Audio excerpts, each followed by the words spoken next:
Embassies play a crucial role in representing the interests of a foreign country and also maintaining diplomatic relations in a host country. Hello and thanks viewers for joining us on today's episode. I'm having a very special guest in the studios with me. We'll be delving into the conversation on the role of the U.S. Embassy in a host country. You are welcome, my special guest. Thank you so much. So we don't want to waste much time, so we just go straight to the point. So can you tell us a little bit about yourself? Just who are you, and then what brings you to the studios with us today? Sure. My name's Mary Sturgis. I am the third secretary at the U.S. Embassy here in Lomé, Togo, and I'm excited to be here today to explain a little bit more about our relationship with Togo and what we do here at a U.S. Embassy. That's very interesting. That's very interesting. So first of all, what courses or what did you go through to become someone in this position? Sure. So anyone can become a diplomat, actually. And in the United States, we go through a competitive merit-based process, a series of tests and interviews that allow us to join the diplomatic corps. But people from every background, from theater to government to the private sector, lawyers, even students right out of college can become diplomats in the United States. That's very good. So is the competition that fierce? Is it something that, does it give advantage to some people who have probably gone through a particular training before entering into the diplomacy? Not necessarily. We believe in the United States that people from all backgrounds have something to contribute in public service, and so people can demonstrate their capabilities from any kind of background. Okay. Now let's come back to the country, Togo. Sure. So how would you describe the relationship between the United States and Togo? Sure. So here in Togo, we partner with every level of Togolese society, from students to civil society leaders, journalists, all the way up to the government, in order to promote common goals. And those goals here in Togo are to advance peace and security, to promote economic growth, to support good governance and democratic institutions, and to support opportunity and development. That's great. I've actually worked with some students from the American corner here at the University of Lomé. I even did some training for some of them for a TV program right here, and I think it is a very good initiative. Besides that, too, I've been to an English speech competition that the U.S. Embassy or the U.S. American corner, give them some sort of support or promotion just to encourage people to speak the English more and then practice the English language. So that's a very good initiative actually to have. But let's come back to you as a person. You are assistant attaché at the U.S. Embassy. So what does your role mean, and what do you do on a daily basis?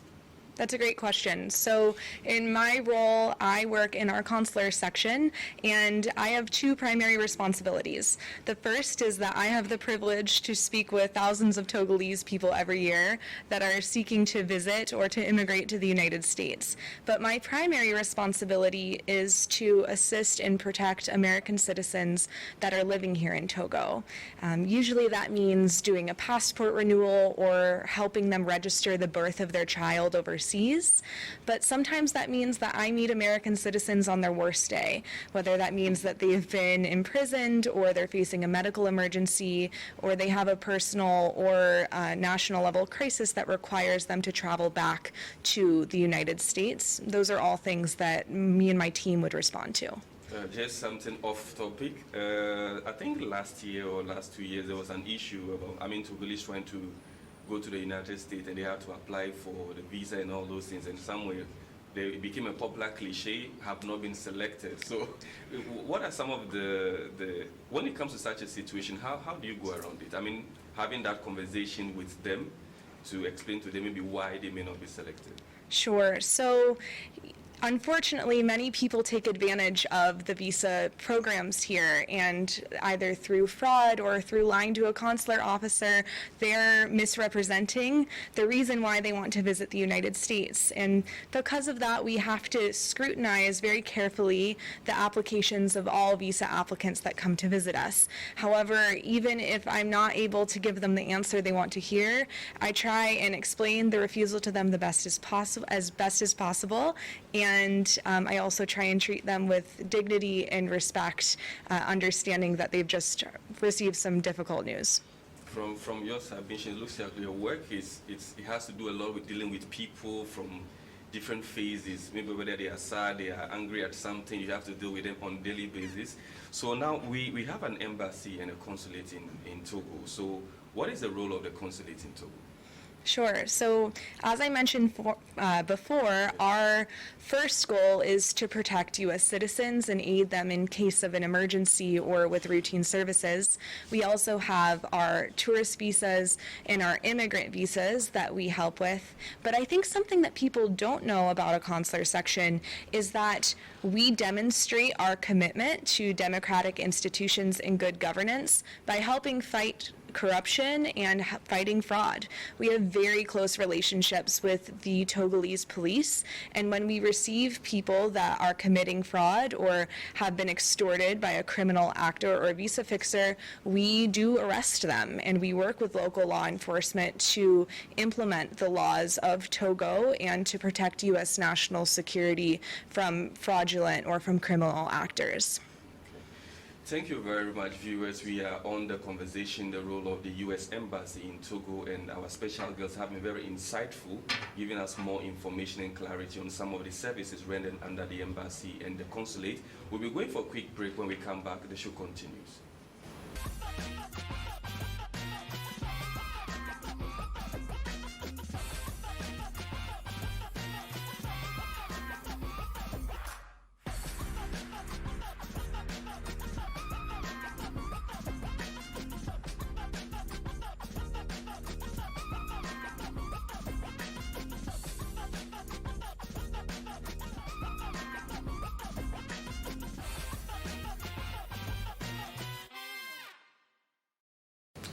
Welcome back. You can join us every Tuesdays and Thursdays at 10:30 and 5:30 p.m. Catch a repeat same time on Sundays. On today's episode, it is still the role of the U.S. Embassy in the host country, Togo, and Miss Mary Sturgis. I hope I'm mentioning their name well. She is the Assistant Attaché at the U.S. Embassy in Togo. So moving on, we will want to know what are some of the entities and services linked to the U.S. Embassy in Togo. Absolutely.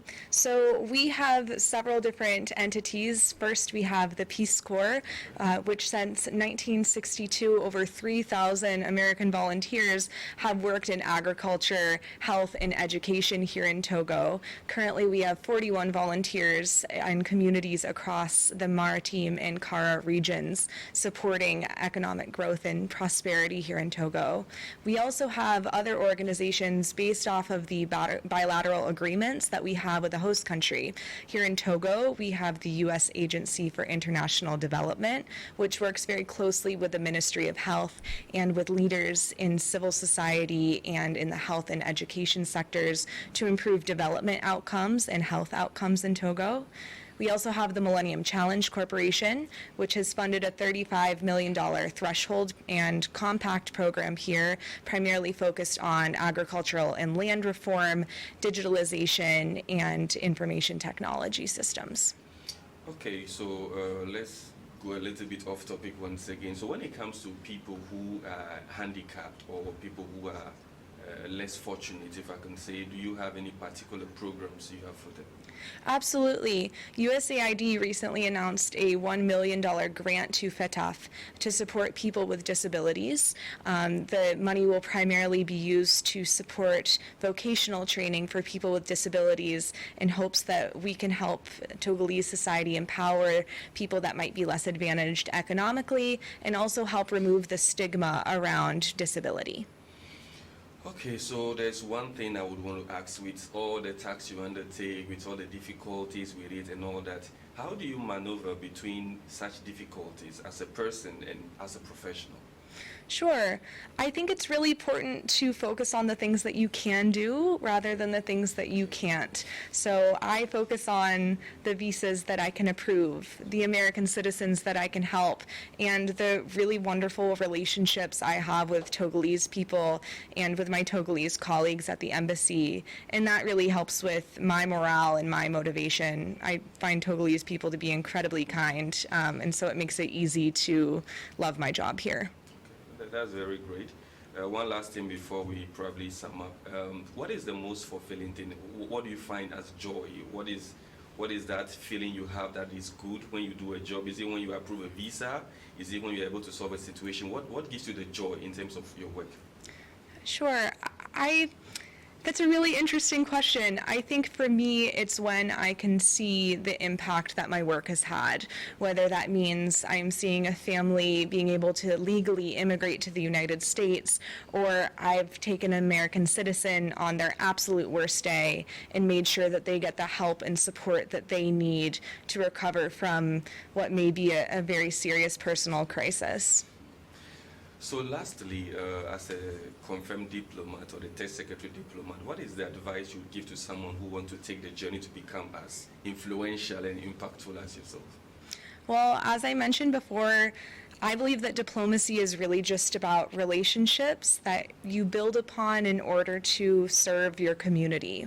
And you don't need to be a confirmed diplomat to do that. You can start by doing that as a student, as a volunteer, in your own profession to try and better your community. And then you take those skills and you apply them to reach the level of a confirmed diplomat if that's your goal.